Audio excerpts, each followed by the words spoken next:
Hello English learners, I am back again in London for a few days, and it's also a very special time because I'm recording this on Friday the 16th of September, and probably all of you know by now that the Queen has sadly passed away.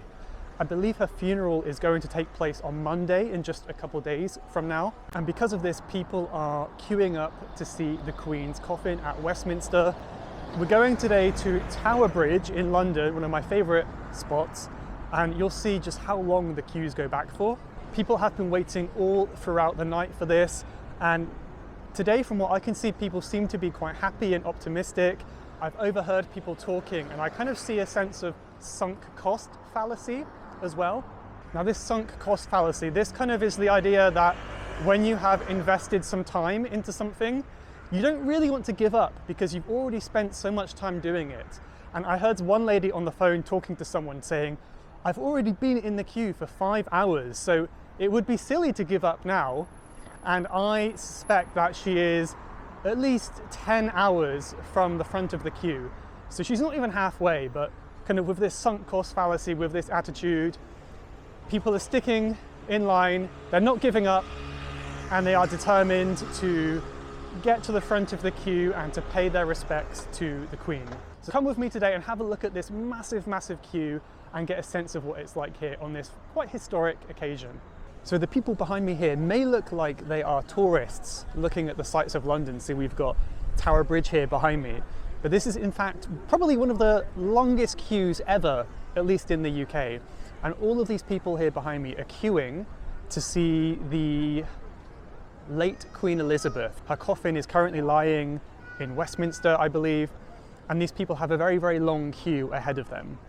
So we are at Tower Bridge now, and Westminster is a long way from here. I imagine it's about 45 minutes, but I'll put on the screen how long it really is. There's a few good expressions we could learn here in front of this massive queue here behind me. So one of them is that, well, generally in British English we use the word queue to talk about a line of people. In American English they like to be a bit, make things a bit simpler, a bit easier. They use the word line generally. You can use both, but generally that's the difference. To form a line, you can say to line up, this phrasal verb, to line up, or you can say to queue up. So these people behind me are queuing up. They probably have been waiting a while already and they've got some time to go, but they seem to be in good spirits anyway. They seem to be quite optimistic about it.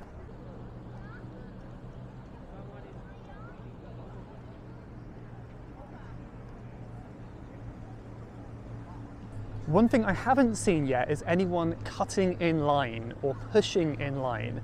These two phrasal verbs, to cut in or to push in. Another way to say this is to jump the queue. There's many ways to say the same thing, but basically this is when someone comes in front of someone else. Maybe some of these people have been waiting for hours, perhaps. If someone were to cut in the queue, they would go ahead of them and be very naughty. I haven't seen that happen, and I'm not sure if it is happening because it's quite a respectful queue, of course, it's quite serious, and I think if they did, they would have a lot of people against them. So that's one really good tip. It depends on your culture. It may be obvious for you, but if you queue in the UK, do not cut in line. It's very rude and you'll be shouted at. Another expression we can use for these people here is queuing in single file. It's not exactly true here, but if you queue in single file, that means you queue in one line. So there's one line of people behind one another. People here are not exactly queuing in single file because there's families and groups of people, so there's maybe 2 or 3 people side by side.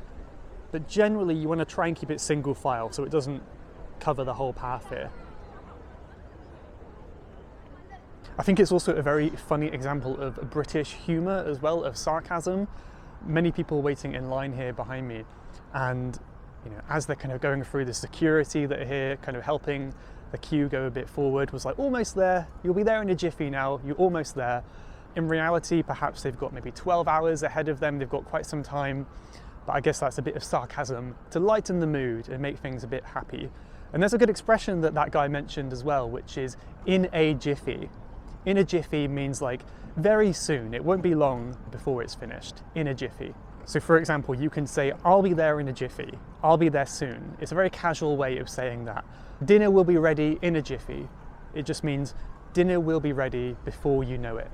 So thank you very much for watching this video today. It's a short one, but I thought it would be worth capturing on video. So thank you for watching. If you can't guess by the background here, I am going to Starbucks now for a coffee. So see you in the next one. Thank you for watching.